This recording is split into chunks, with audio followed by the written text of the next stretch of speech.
வணக்கம் நண்பர்களே. ஒரு காணொளி வெளியிட்டிருந்தேன். அதில் கார்ல் பாப்பர் பற்றி நவீன அறிவியலினுடைய வழிமுறைகளை பற்றியும் சொல்லியிருந்தேன். அதாவது நவீன அறிவியலுக்கு ஒரு உலகளாவிய பொது இலக்கணம் ஒன்று இருக்கிறது. அதை கார்ல் பாப்பர் உருவாக்கினார். இன்றைக்கு அதுதான் உலகமெங்கும் கடைபிடிக்கப்படுகிறது. அதன்படி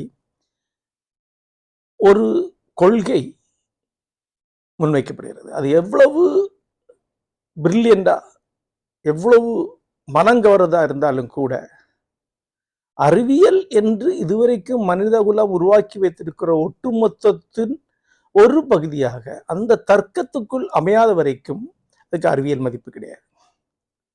அப்படி தர்க்கத்துக்குள் அமைந்து அறிவியல் அளவில் முன்வைக்கப்படக்கூடிய அந்த லாஜிக்கல் சிஸ்டத்துக்கு மிக சரியா உடன்பட்டிருந்தா கூட அது ஒரு தீசிஸ் தான், அது ஒரு கொள்கை மட்டும்தான்.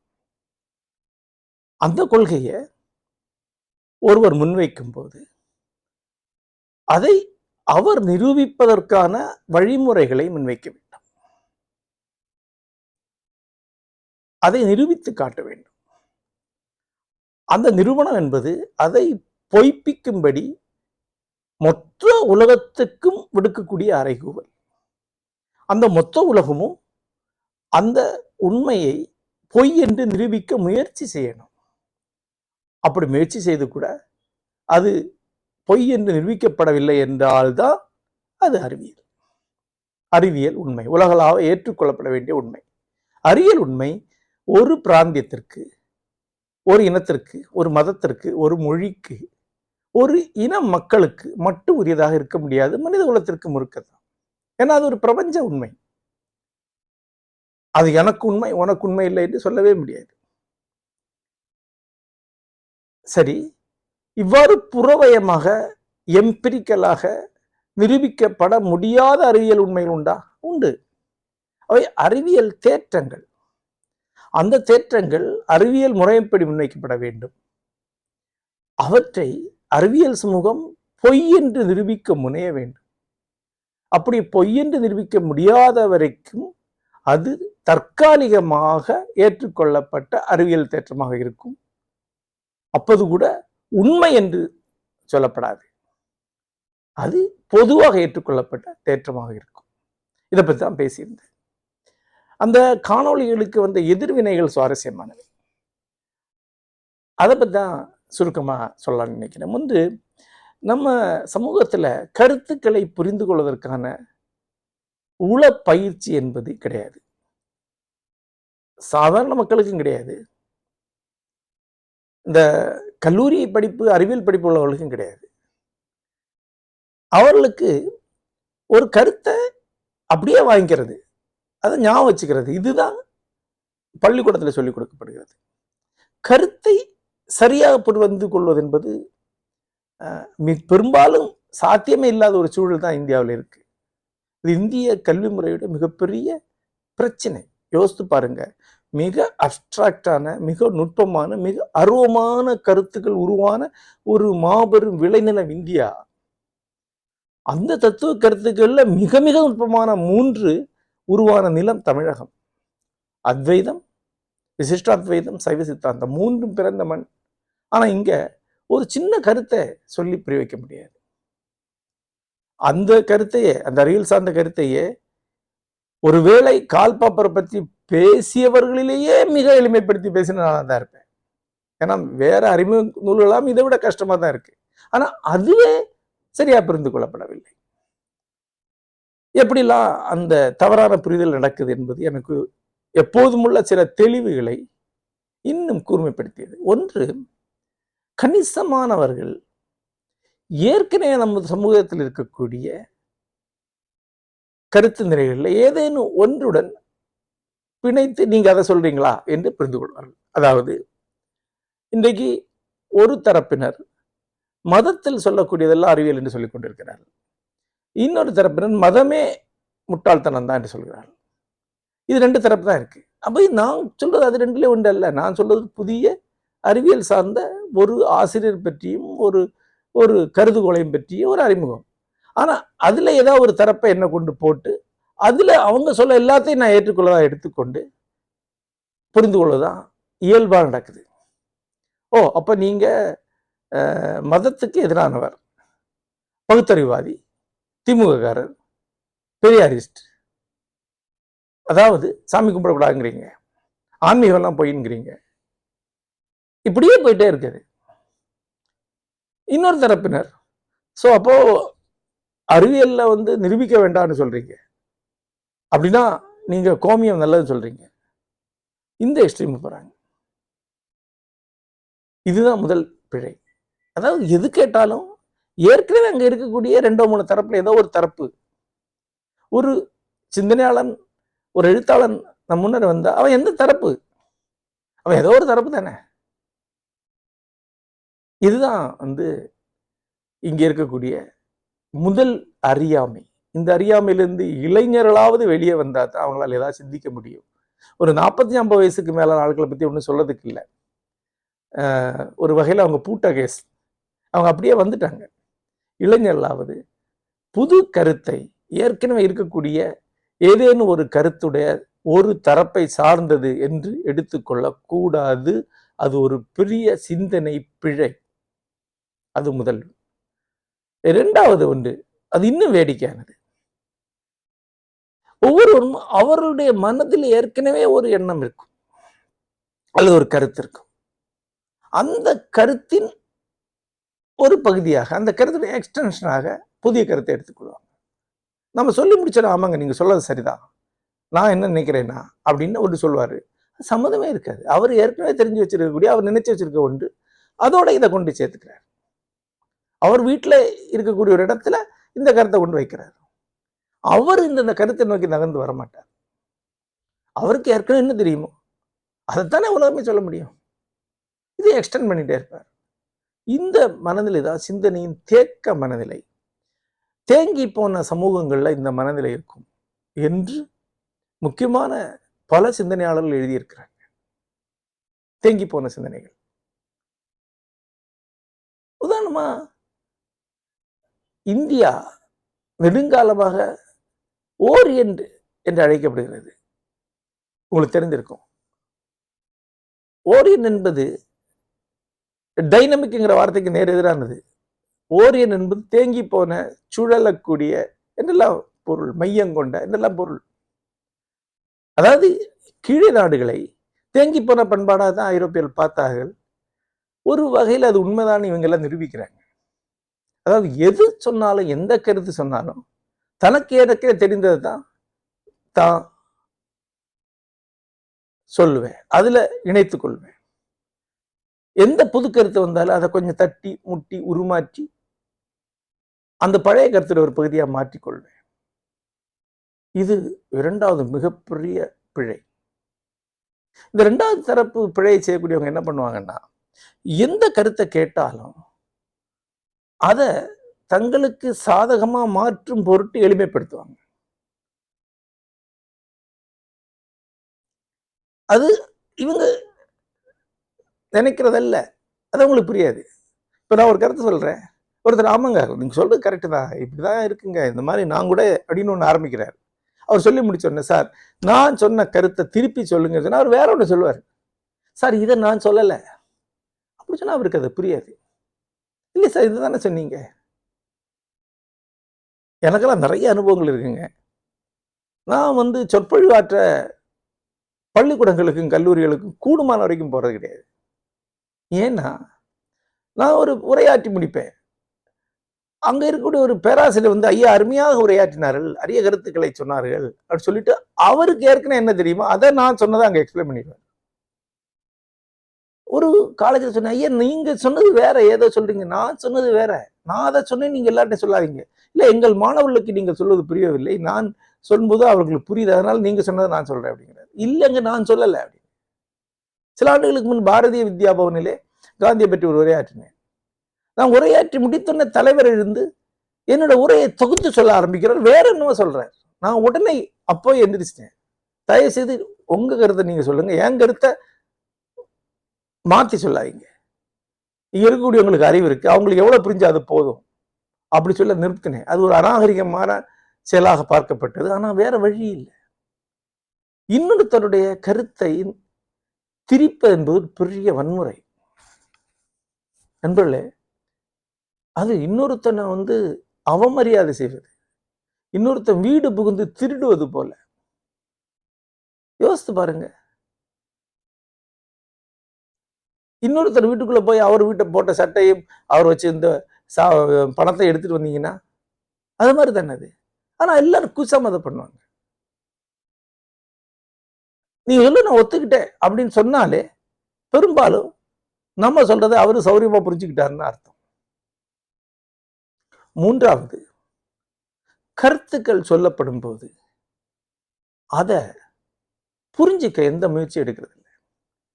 அப்படி கேட்கும் போதே ஆப்சன்ட் மைண்டாக கவனிக்காம செவி மடுக்கிறது. செவியில ஏதோ விழுது, அவ்வளவுதான். அப்போ ஒரு ஆள் ஒரு கருத்தை சொன்ன உடனே அங்கிங்கு சில வரிகள், சில வார்த்தைகளை மட்டும் எடுத்துக்கிட்டு அந்த கருத்தை தோராயமா புரிஞ்சுக்கிறது, குத்து மதிப்பா புரிஞ்சுக்கிறது. இது ஒரு தமிழ் மனநோய் மாதிரியே இருக்கு எனக்கு. நீங்க முன்னாடி தமிழ் ஹிந்து அவங்க கட்டுரைகளுக்கு கீழே வாசகர் கருத்துக்களை எழுதுறதுக்கு இடம் கொடுத்தாங்க. நான் அப்ப தொடர்ந்து போய் பார்ப்பேன். ஒவ்வொரு முறையும் ஒரு துணுக்குரல் வரும். இப்போ யூடியூப் கீழே என்னுடைய உரையில் கூட யூடியூப்ல நிறைய இருக்கு. அது கீழே எழுதப்பட்டிருக்கிற குறிப்புகளை பாருங்க. நேர் பாதி மேல இருக்கிற உரைக்கு சம்பந்தமே இருக்காது. என்னன்னே அவங்களுக்கு புரிஞ்சிருக்காது. அந்த உரையை மிக மிக மிக தப்பாக புரிஞ்சு கொண்டு அதுக்கு எதிர் விளையாட்டிருப்பாங்க. கோச்சுக்குவாங்க, கொந்தளிப்பாங்க, சீற்றமடைவாங்க, ஏளனத்தோட என்னென்ன பண்ணுவாங்க. சில பாராட்டி வேற வச்சிருப்பாங்க. அவங்களுக்கும் புரிஞ்சிருக்க, கவனிக்க மாட்டாங்க. ஒரு விஷயத்தை நீங்க கவனிக்கணும்னா முதல்ல அந்த விஷயத்துடைய மைய கருத்து உங்களுக்கு இப்படி கிடைக்கணும். அப்ப அந்த உரை வழியா நீங்க அந்த மைய கருத்தை நோக்கி போகணும். அவர் என்ன சொல்ல வராருங்கிறத நோக்கி போகணும். அதனுடைய ஏதேனும் ஒரு வரி எடுத்துக்கிட்டு அதை தான் அதனுடைய மையம் நீங்க நினைக்க கூடாது. ஒருத்தர் ஸ்டார்டிங் வரியை சொல்றாரு, அப்புறம் படிப்படிப்படியா ஒரு மைய கருத்துக்கு சென்று சொல்றாரு. உதாரணம், இந்த உரையே நமது புரிதலில் உள்ள பிழைகள், நம்ம செய்யக்கூடிய பொதுவான பிழைகள் என்கிற மையத்தை தான் நான் முன்வைக்கிறேன்.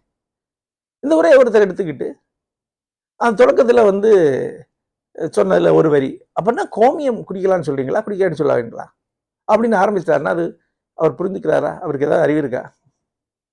ஏன்னா அது ஒரு தொடக்கம். அதுல இருந்து இந்த விஷயத்த வந்துட்டு இருக்கேன் இல்லையா நண்பர்களே?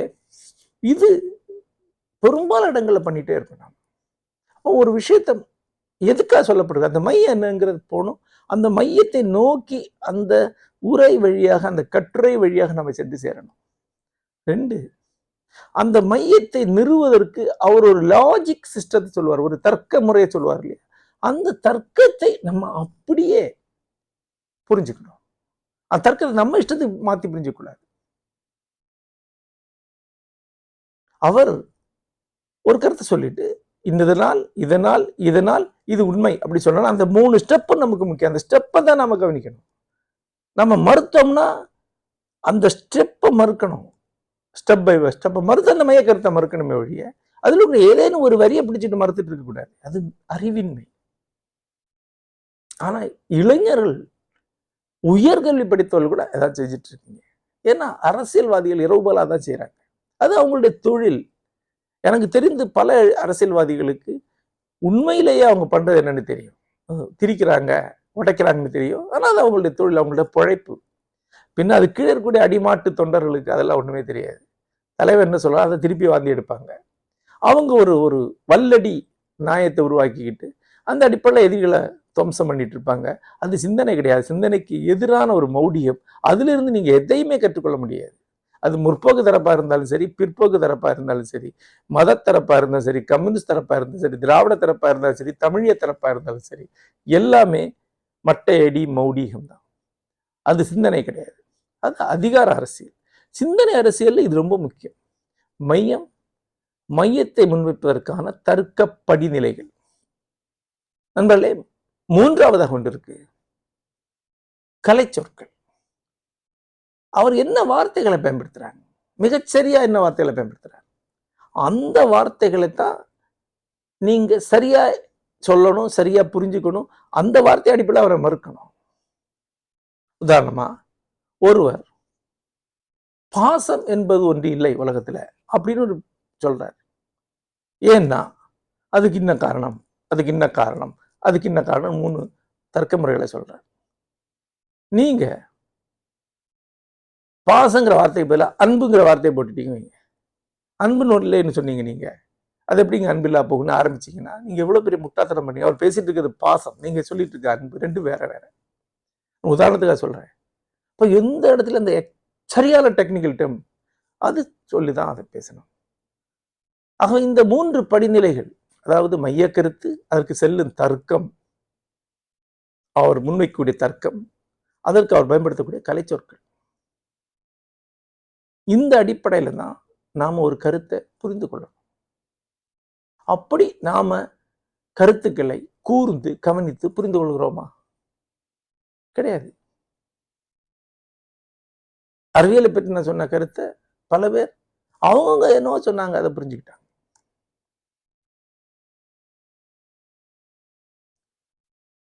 கடைசியா 4வது ஒன்று இருக்கு. ஒன்று பொதுவா இருக்கக்கூடிய லாஜிக்கோட இணைச்சுக்கிறது. 2 தனக்கு ஏற்கனவே என்ன எண்ணம் இருக்கோ அதோட கொண்டு போய் இணைச்சுக்கிறது. 3 குத்து மதிப்பா புரிஞ்சுக்கிறது. 4வது ஒன்று இருக்கு. அது இன்னும் சிக்கலான ஒன்று. இதை நம்ம சூழல்ல பல பேர் தொடர்ச்சியா பண்ணிட்டே இருக்கிறாங்க. அதாவது என்ன பேசப்படுகிறதோ அந்த பேசு பொருள், பேசு வட்டம், பிரிமைஸ் என்று சொல்வார்கள், அதை விட்டு வெளியே போறது. 4வது. இப்ப நான் எதை பத்தி பேசிட்டு இருக்கேன்? புரிதல் பிழைகளை பற்றி பேசிட்டு இருக்கேன் இல்லையா? அப்போ புரிதல் பிழைகளை பற்றி நாம் பேசுவது, அதற்கான லாஜிக்கை நம்ம உருவாக்க 2 தான் பிரிமைஸ். இதை பத்தி தான் பேசிட்டு இருக்கோம், பிரிமைஸ். இங்க ஒருத்தர் இதுல ஏதேனும் ஒரு வரியை எடுத்துக்கிட்டு பேச ஆரம்பிச்சா, அது உதாரணமா ஐயா அவர்கள் இப்போது அரசியல் மௌடிகத்தை பற்றி சொன்னீர்கள். தமிழ் இயக்கம் என்பது அரசியல் மௌடிகம் அல்ல, தமிழ் இயக்கம் என்பது அப்படின்னு ஆரம்பிச்சா அது வேற. நான் அது உதாரணம் தான் காட்டேன். என்னுடைய பிரிமைஸ் என்பது புரிதல் பிழைகளை பற்றி தான்.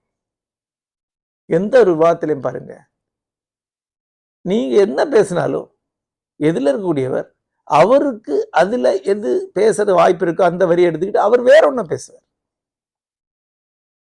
பிரிமைஸுக்குள்ளே வர மாட்டாங்க.